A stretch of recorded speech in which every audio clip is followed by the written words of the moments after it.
Je pense que le courage est la qualité essentielle qui mène à tout le reste. Il faut d'abord avoir du courage. Il faut avoir du courage pour quitter son travail. Il faut avoir du courage pour essuyer un refus. Si vous n'avez pas de courage au départ, rien d'autre ne s'ensuit. Encore une fois, la question n'est pas de savoir si vous êtes courageux ou non, mais à quel point vous l'êtes. Ce n'est pas binaire. J'ai du courage parce que j'ai fait des choses qui l'exigeaient. Il faut du courage. Il faut du courage pour avoir une conversation difficile. La croissance exige du courage. Apprendre exige du courage, comme ceci exige du courage. Le courage n'est pas pour les autres, pour des médailles, des applaudissements ou des dettes morales. Le courage, c'est ce qui, à ce moment précis, vous semble le plus juste. Un grand philosophe dit: les lâches meurent plusieurs fois avant leur mort.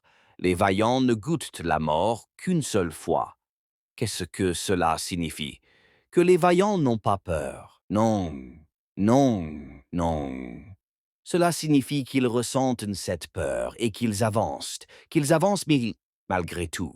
Beaucoup de gens sont morts maintenant, beaucoup de gens laissent mourir leurs rêves, beaucoup de gens laissent leurs idées dormir et prendre la poussière. Beaucoup de gens ont tous ce talent et ces capacités qu'ils laissent enfouies en eux et qu'ils emporteront avec eux dans leur tombe parce qu'ils n'ont pas eu le courage d'être eux-mêmes. Et je dis que lorsque vous commencerez à vous tourner vers l'avenir et à manifester votre grandeur, il vous faudra tout en vous, tout ce que votre vie mérite, un effort concentré pour commencer à réfléchir à comment puis-je m'exprimer davantage, comment puis-je concrétiser mes idées maintenant, comment puis-je et commencer à vivre avec un sentiment d'urgence, parce que vous êtes là aujourd'hui, vous partez aujourd'hui. La vie est imprévisible, elle est incertaine. Il n'y a aucune garantie. Ici, rien n'est garanti. Alors, si vous hésitez, qu'attendez-vous? Demandez-vous. Quel est l'avantage de votre attente? Quel est l'avantage de ne pas vivre votre rêve? Quel est l'avantage de ne pas vous écouter? Et pour beaucoup d'entre vous, la raison pour laquelle vous n'avez pas encore osé vous lancer, c'est que vous pensez encore que l'échec est définitif. La peur nous paralyse. La peur nous immobilise. La peur nous emprisonne. Il faut briser cette prison de la peur et se voir triompher là où l'on a échoué. Montrez-moi quelqu'un qui a atteint l'excellence. Et si vous examinez son passé, je vous promets que vous verrez des échecs et des leçons apprises. Si nous pouvons changer notre regard sur l'échec, nos vies ne seront plus jamais les mêmes. Arrêtez de vous dire que vous n'êtes pas assez bon.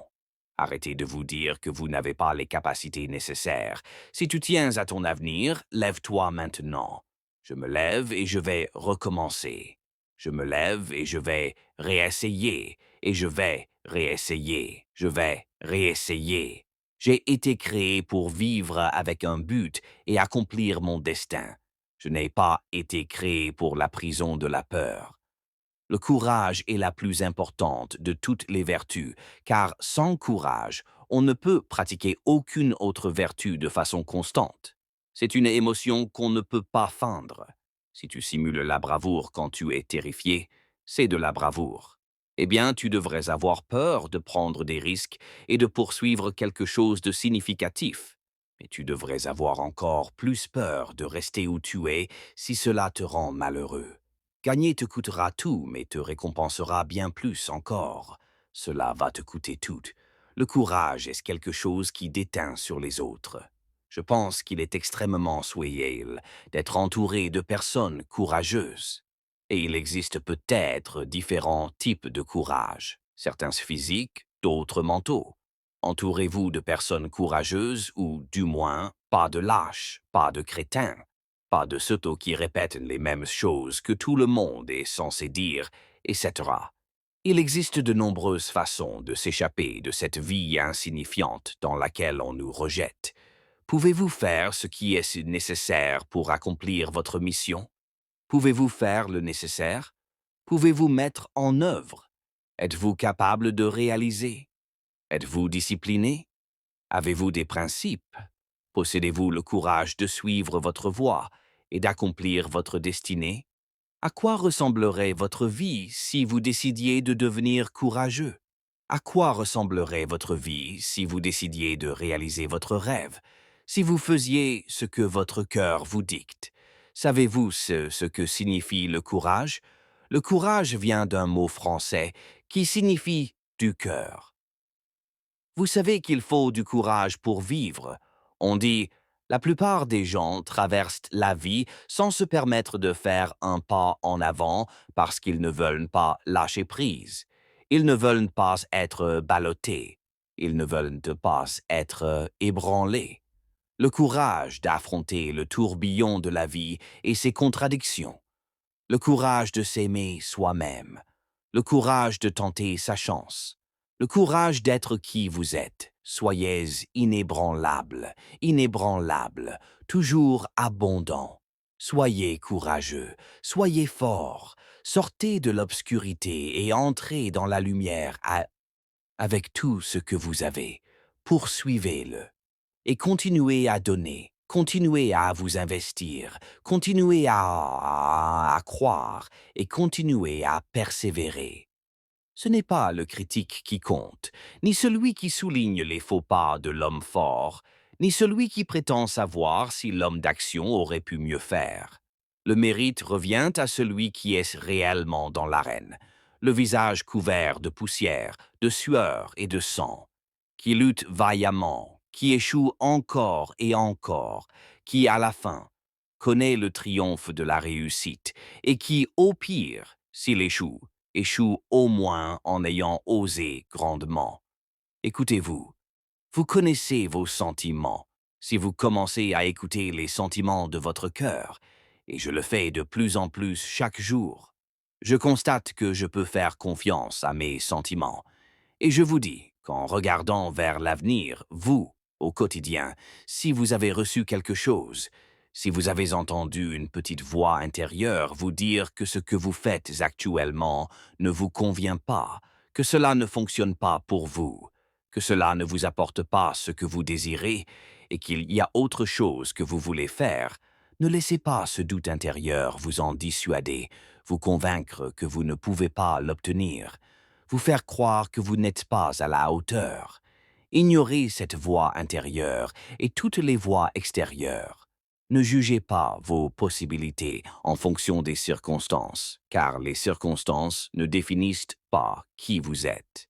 Ne déterminez pas vos capacités en fonction de vos ressources. Ne déterminez pas ce qui est possible pour vous en fonction de votre situation actuelle. Votre situation actuelle ne vous définit pas. C'est ainsi, tout simplement. Mais vos possibilités sont illimitées. Si vous êtes en pleine reconstruction, elles le sont tout autant. Si vous vous relevez de l'adversité et du désespoir, vos capacités sont illimitées. C'est le potentiel de l'être humain. Peu importe le nombre d'erreurs que vous avez commises, peu importe le nombre d'échecs que vous avez essuyés, peu importe l'argent que vous avez perdu. En réalité, je vois tout cela comme un investissement dans les leçons que vous tirez de la vie. Non pas des pertes, mais des investissements dans ce qui est possible pour vous. Dès que vous commencerez à vous écouter et à agir pour réaliser vos rêves, dès que vous chercherez simplement votre voie en faisant de votre mieux avec ce que vous avez, vous commencerez à voir des opportunités s'ouvrir à vous. Vous commencerez à attirer les gens. Vous vous demandez, d'où vient-il? Les choses vont commencer à s'éclaircir, à prendre sens pour vous. Vous vous exclamez, waouh! Vous commencez à réfléchir. Les idées surgiront spontanément à mesure que vous concentrerez dessus. La clé, c'est de commencer à se concentrer. Car lorsque vous vous concentrez sur ce que vous voulez faire, sur ce sur quoi nous nous concentrons, sur ce à quoi nous consacrons notre énergie, cela va se multiplier, cela va s'étendre, cela va développer votre conscience, et de là naîtra votre grandeur, de là naîtra un engagement. De là naîtra une passion pour la vie.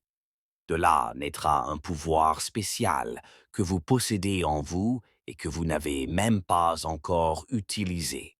Voyez-vous, les pouvoirs que nous possédons ne se révéleront jamais si nous ne les mettons pas à l'épreuve, si nous ne nous mettons pas dans une situation où nous sommes obligés de les utiliser. Et le type Avaris, mets-toi dans une situation où tu ne peux pas reculer, où c'est la vie ou la mort, réfléchir ou nager. Voici ce que tu découvriras. Tu développeras d'incroyables compétences de nage, ou tu rempliras la moitié de la piscine de la vie. Tu te surprendras à nager comme jamais auparavant. Grâce à l'inspiration du désespoir, tu deviendras plus créatif que jamais. Tout ce que tu peux faire, c'est tout ce que tu peux faire. Et tout ce que tu peux faire, c'est suffisamment. Assure-toi de faire tout ce que tu peux. Alors, en regardant vers l'avenir, nous pouvons décider qu'à partir d'aujourd'hui, que je considère mes relations personnelles, mes relations professionnelles, mes relations familiales, toutes les dimensions de ma vie, mon bien-être mental, émotionnel et spirituel, je ferai tout mon possible pour me développer, pour révéler mon talent et pour créer un avenir meilleur. Contribution à la vie. Voici ce que je sais de toi. Tu as un potentiel immense. Alors que tu te tournes vers l'avenir et que tu développes ton potentiel, sache que ta vie mérite tous les efforts. Est-ce que facile? Non. Est-ce que ça en vaut la peine? Oui. Oui. Ta vie en vaut la peine. Tu as peut-être échoué à la salle de musculation, tu as peut-être échoué financièrement, tu as peut-être échoué à l'école, et peu importe où tu échoues. J'ai besoin de toi. J'ai besoin de toi en ce moment pour te relever et réessayer.